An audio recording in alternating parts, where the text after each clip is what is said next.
નમસ્તે વિદ્યાર્થી મિત્રો, ક્વેશ્ચન આપેલો છે સ્વાધ્યાયનો 1.38 ક્વેશ્ચન નંબર આપ્યો છે. બરાબર, એમાં ક્વેશ્ચન આ પ્રમાણે આપેલો છે: બેન્ઝીન અને ટોલ્યુઇન સંઘટનના સંપૂર્ણ ગાળા દરમિયાન આદર્શ દ્રાવણ બનાવે છે. એટલે એક વસ્તુ અહીંયા કન્ફર્મ પહેલા કહી દીધું છે કે આ એક પ્રકારનું આદર્શ દ્રાવણ છે, કારણ કે બેન્ઝીન અને ટોલ્યુઇનનું મિશ્રણ એક આદર્શ દ્રાવણ છે. 300 કેલ્વિન તાપમાને શુદ્ધ બેન્ઝીન અને ટોલ્યુઇનના બાષ્પ દબાણ અનુક્રમે 50.71 મિલીમીટર એટ મર્ક્યુરી અને 32.06 મિલીમીટર એટ મર્ક્યુરી છે. જો 80 ગ્રામ બેન્ઝીન અને 100 ગ્રામ ટોલ્યુઇન મિશ્ર કરવામાં આવે તો બેન્ઝીન અને ટોલ્યુઇનના બાષ્પ અવસ્થામાં મોલ અંશ ગણો એવું કીધું છે. હવે એકચ્યુઅલી ચોપડીની અંદર તમને ખાલી બેન્ઝીન માટેના જ માંગેલા છે. જનરલી આપણે બંનેના શોધી નાખવાના છે. બરાબર, અને તમે જોશો તો એક્સરસાઇઝ માટેના જે ક્વેશ્ચનના આન્સર્સ આપેલા છે ટેક્સ્ટ બુકમાં લાસ્ટ પેજમાં, એમાં બંનેના મોલ અંશ શોધીને જવાબ આપેલો છે. ચલો, હવે સૌથી પહેલા ધ્યાન એ રાખવાનું છે કે જ્યારે તમારી પાસે બાષ્પ અવસ્થામાં મોલ અંશ આપેલા હોય ત્યારે રાઉલ્ટનો કયો નિયમ વાપરશો, મતલબ કયું સૂત્ર તમે વાપરશો. જે સ્ટેટમેન્ટ ઉપરથી તમને ખબર પડી જાય કે બેન્ઝીન અને ટોલ્યુઇન બંને બાષ્પશીલ, કારણ કે બંનેના બાષ્પ દબાણ તમને આપેલા છે અને બંને જ્યારે બાષ્પશીલ આપેલા હોય ત્યારે રાઉલ્ટનો બીજો જે નિયમ છે પી ટોટલ સૂત્રવાળો, એ સૂત્રનો આપણે ઉપયોગ કરવાનો. હવે બાષ્પ અવસ્થામાં મોલ અંશ જો શોધવાના હોય તો એનું સૂત્ર ખાસ તમારે યાદ રાખવાનું છે.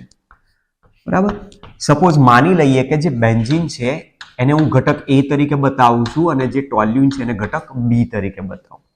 તો બાષ્પ અવસ્થામાં અથવા બાષ્પ કલામાં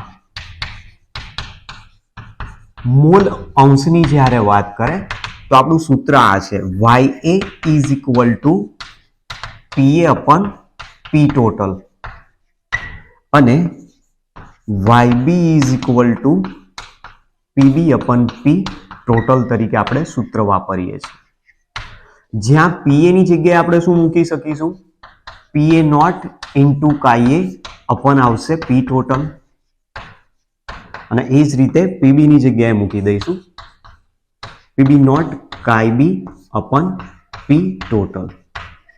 તો હવે તમારે ધ્યાન એ રાખવાનું છે કે અહીંયાથી આપણને શું વિગત આપી છે અને શેની જરૂર છે. તો જુઓ, PA નોટ PB નોટ એટલે જે તે દ્રાવકના શુદ્ધ અવસ્થામાં બાષ્પ દબાણ આપ્યા છે. તો બેન્ઝીન અને ટોલ્યુઇનના બાષ્પ દબાણ આપણને બંને આપી દીધા છે. તો આપણે બેન્ઝીનને એ તરીકે કીધું છે, તો બેન્ઝીનનું જે બાષ્પ દબાણ છે 50.71 મિલીમીટર એટ મર્ક્યુરી, જેને આપણે PA નોટ તરીકે દર્શાવીશું, અને 32.06 છે જેને આપણે PB નોટ તરીકે દર્શાવીશું. એટલે PA નોટ PB નોટ મળી ગયા આપણને. હવે રહ્યા KA અને KB એટલે કે મોલ અંશ શોધવાના છે. મોલ અંશ શોધવા માટે મોલની જરૂર પડશે. બંનેના વજન આપ્યા છે, બંનેના વજન ઉપરથી એના મોલ શોધવાનો પ્રયત્ન કરીએ. ચલો, સૌથી પહેલા અહીં બેન્ઝીન બરાબર, બેન્ઝીનનું વજન આપ્યું છે 80 ગ્રામ અને ટોલ્યુઇન બરાબર, ટોલ્યુઇનનું વજન છે 100 ગ્રામ. સાથે સાથે બેન્ઝીનનો જે અણુભાર છે,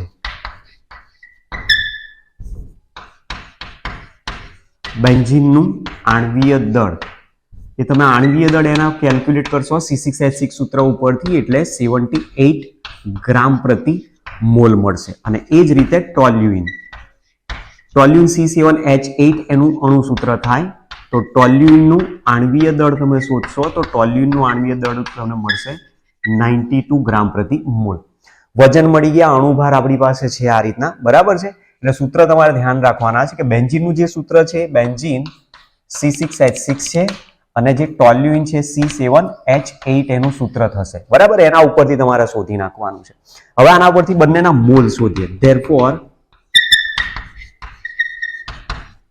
બેન્ઝીનના મોલ, જેને આપણે દર્શાવીશું Na તરીકે, મોલ બરાબર વજન ભાગ્યા અણુભાર 78 ઇઝ ઇક્વલ ટુ, જેનું તમે કેલ્ક્યુલેશન કરશો તો 1.026 મોલ તમને જવાબ મળશે.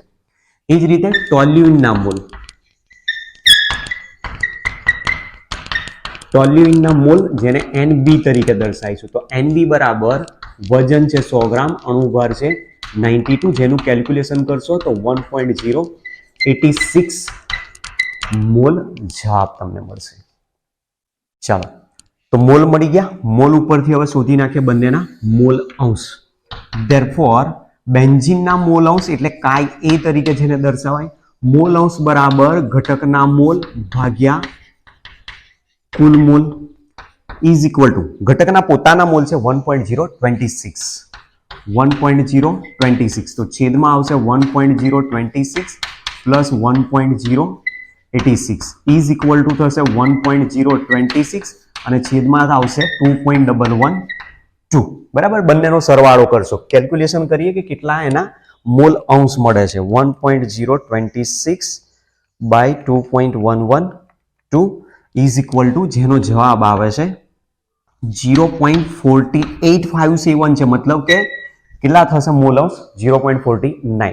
સાથે સાથે આપણને એક વસ્તુ એ પણ ખબર છે કે જો દ્વિઅંગી દ્રાવણ આપેલા હોય તો દ્વિઅંગી દ્રાવણો માટે બંને ઘટકોના મોલ અંશનો કુલ સરવાળો મતલબ કાઈએ પ્લસ કાયબી બરાબર હંમેશા કેટલા થાય 1. તો તમારી પાસે કાઈએ ની વેલ્યુ છે તો કાયબી શોધવા માટે 1 માંથી એને બાદ કરી નાખો.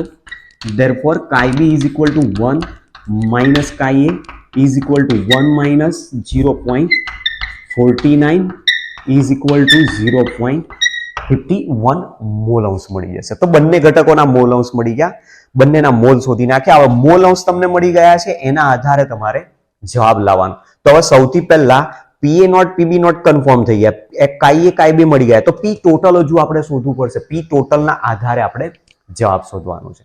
બરાબર, ફટાફટ પહેલા આને નોંધ કરી લો.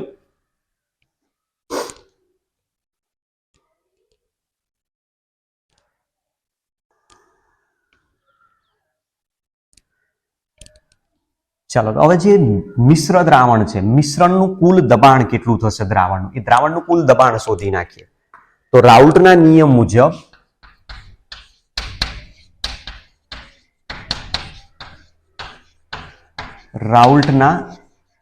મુજબ મિશ્ર દ્રાવણનું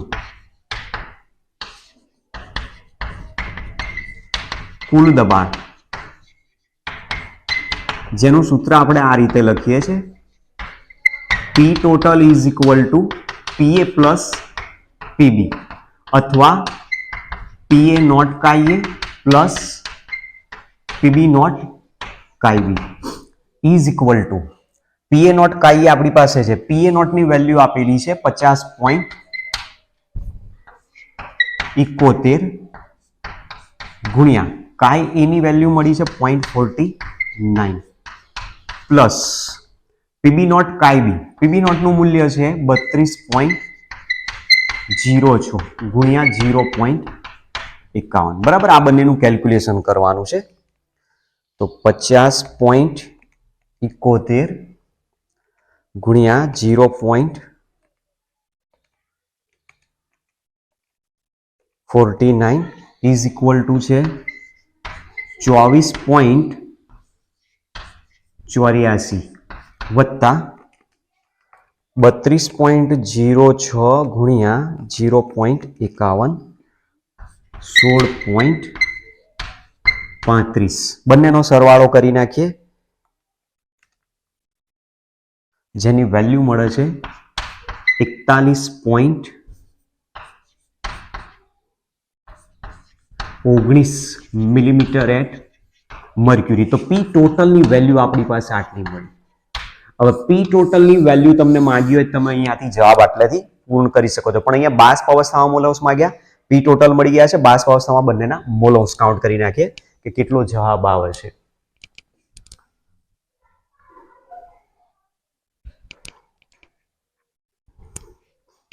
તો therefore પહેલા બાષ્પ અવસ્થામાં બેન્ઝીન માટે શોધીએ. બેન્ઝીનના બાષ્પ કલામાં મોલ અંશ,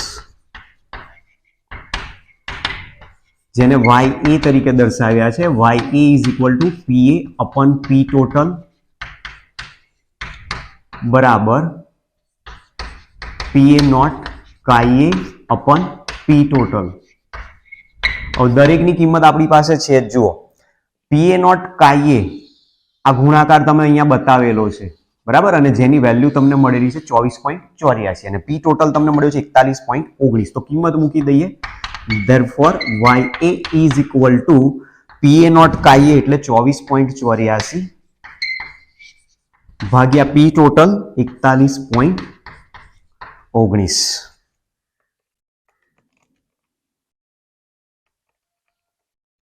જેનો જવાબ આવે છે 0.60, એટલે કે એપ્રોક્સિમેટ તમે કાઉન્ટ કરશો તો જવાબ તો એકચ્યુઅલી કેટલો થઈ જશે 0.6.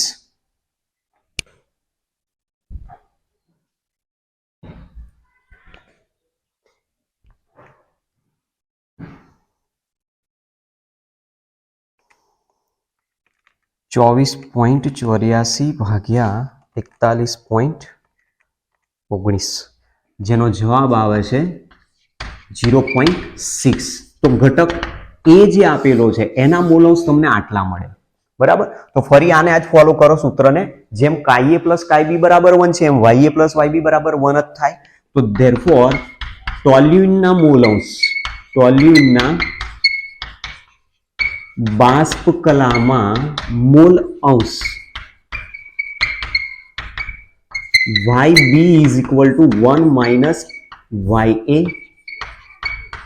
is equal to 1 minus 0.6 is equal to 0.4 થશે. તો આ રીતે તમે દાખલાનો જવાબ ઇઝીલી મેળવી શકો છો, બરાબર. એટલે જ્યારે પણ તમને બાષ્પ કલામાં મોલ અંશ માંગેલા હોય ત્યારે આ બંને સૂત્રોને તમે ધ્યાન રાખો કે કઈ રીતે તમે જવાબ લાવી શકો છો, બરાબર. તો સૌથી પહેલા તમારે જરૂર છે PA નોટ કાઈએ અને P ટોટલ. તો PA નોટ તમને આપી દીધા છે, PB નોટ તમને આપી દીધા છે. કાઈએ અને કાઈબી શોધવા માટે તમને વજન આપેલું છે, એના અણુભાર તમારે શોધવા પડશે અને એનો ઉપયોગ કરીને બંનેના ઘટકોના મોલ અંશ શોધી નાખો. ત્યાર પછી P ટોટલની જરૂર છે. તો રાઉલ્ટનો નિયમ તમારે યુઝ કરવાનો છે, કારણ કે બંને બાષ્પશીલ ઘટક છે. બંને બાષ્પશીલ ઘટકો માટેનો રાઉલ્ટનો નિયમ માટે કુલ મિશ્રણનું બાષ્પ દબાણ તમારે શોધવું પડશે અને મિશ્રણનું બાષ્પ દબાણ શોધ્યા પછી તમે બંને ઘટકોના બાષ્પ કલામાં અથવા વાયુ અવસ્થામાં મોલ અંશ સરળતાથી શોધી શકો છો, બરાબર. તો આ પ્રમાણેનો એક એક્ઝામ્પલ આપ્યો છે જે કદાચ પૂછવું હોય તો પરીક્ષામાં પૂછાય પણ શકે એવો છે. બહુ શક્યતા લગભગ નહીં હોત, કારણ કે આના સિવાયના ઘણા બધા એક્ઝામ્પલ એવા છે કે જે પૂછાય છે અને વારે ઘડીએ રિપીટ પણ થતા હોય છે બોર્ડની એક્ઝામમાં. ઠીક છે, નોંધ કરી લો.